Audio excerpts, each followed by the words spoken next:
എത്രമാത്രമാണ് ആഗ്രഹങ്ങളുള്ളത്. നല്ലൊരു വീട് കിട്ടാൻ ഒരാൾ ആഗ്രഹിക്കും. ചില ആളുകൾക്ക് ജോലി ലഭിക്കാനാണ് ആഗ്രഹം.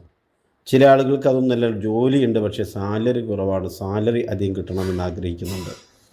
ഇതൊന്നും അല്ല, വിവാഹം ശരിയാവാൻ വേണ്ടി ആഗ്രഹിക്കുന്ന ധാരാളം സ്ത്രീ പുരുഷന്മാർ.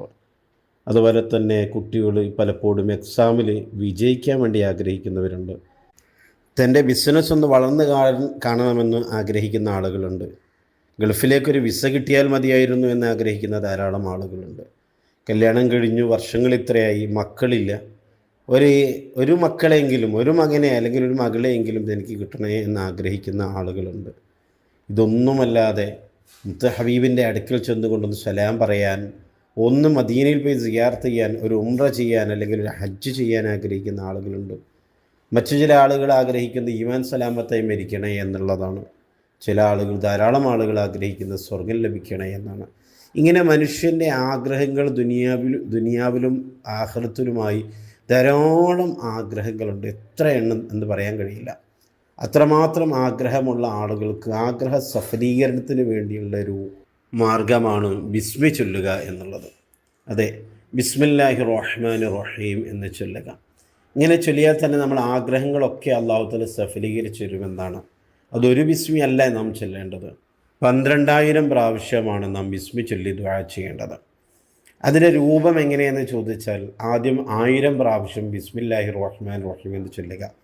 എന്നിട്ട് മുത്തുനബിയുടെ മേലെ ഒരു 10 സ്വലാത്ത് അങ്ങ് ചൊല്ലുക. നമുക്കറിയുന്ന ഏത് സ്വലാത്താണോ ആ സ്വലാത്ത് ചൊല്ലുക.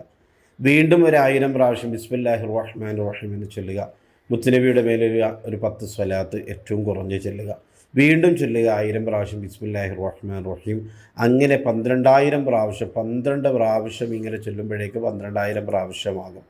എന്നിട്ട് അതുപോലെ തന്നെ റസൂലുള്ളാഹിന്റെ മേൽ സ്വലാത്തും ഇങ്ങനെ ചൊല്ലുക. അതോടൊപ്പം തന്നെ ഓരോ 1000 പ്രാവശ്യവും ബിസ്മി ചൊല്ലി സ്വലാത്ത് ചൊല്ലിക്കഴിഞ്ഞ ഉടനെ നമ്മുടെ ആഗ്രഹം എന്താണോ ഒരാഗ്രഹത്തെക്കുറിച്ച് നല്ലപോലെ അങ്ങ് ദുആ ചെയ്യുക. ആ ആഗ്രഹം വീടാൻ വേണ്ടി അങ്ങ് ദുആ ചെയ്യുക. എല്ലാം കൂടി ഒന്നിച്ച് ദുആ ചെയ്യണം എന്നല്ല, അല്ലാഹു തആല അതിന് വലിയവനാണ്. പക്ഷെ നമുക്ക് മുഖ്യമായ ഒരു ആഗ്രഹം മനസ്സിൽ കരുതിക്കൊണ്ട് ഇത് ചൊല്ലുമ്പോൾ ആ ആഗ്രഹത്തിന് വേണ്ടി അങ്ങ് ദുആ ചെയ്യുക. പടച്ചോനെ എനിക്ക് നല്ലൊരു വീട് തരണേ റബ്ബേ എന്ന് ദുആ ചെയ്യുക. വീണ്ടും ഇതേ പ്രകാരം ഇങ്ങനെ ചൊല്ലിക്കൊണ്ടിരിക്കുക. അങ്ങനെ 12,000 പ്രാവശ്യം ബിസ്മി ചൊല്ലി അതോടൊപ്പം തന്നെ 100-ലധികം സ്വലാത്തുകളും ചൊല്ലി നാം ഒരുപാട് തവണ ഇങ്ങനെ ദുആ ചെയ്യുമ്പോൾ നമ്മുടെ ദുആ അല്ലാഹു തആല സ്വീകരിക്കുകയും അതിന് ഫലം അല്ലാഹു തആല നൽകുകയും ചെയ്യും. ഇനി ഒരു പ്രാവശ്യം ചൊല്ലി കിട്ടിയില്ല എന്ന് വിചാരിച്ച് നമ്മൾ സങ്കടപ്പെടേണ്ടതില്ല. എന്തെങ്കിലും പ്രയാസങ്ങൾ കൊണ്ടാവാം, വീണ്ടും നമ്മളിതിങ്ങനെ ചെയ്തുകൊണ്ടിരിക്കുക. നമ്മൾ എത്ര പ്രാവശ്യം ചെയ്യുന്നുവോ അത്രമാത്രം അല്ലാഹു നമ്മളോട് വല്ലാത്ത തൃപ്തി ഉണ്ടാവുകയും നമ്മുടെ ആവശ്യങ്ങൾ അല്ലാഹു തആല പെട്ടെന്ന് സാധിപ്പിച്ച് തരികയും ചെയ്യും. അല്ലാഹു സുബ്ഹാനഹു വ തആല എല്ലാ ഹലാലായ മുറാദുകളും നമുക്കും നമ്മോട് ബന്ധപ്പെട്ട മുഴുവൻ ആളുകൾക്കും ഹാസിലാക്കി തരുമാറാവട്ടെ. ആമീൻ.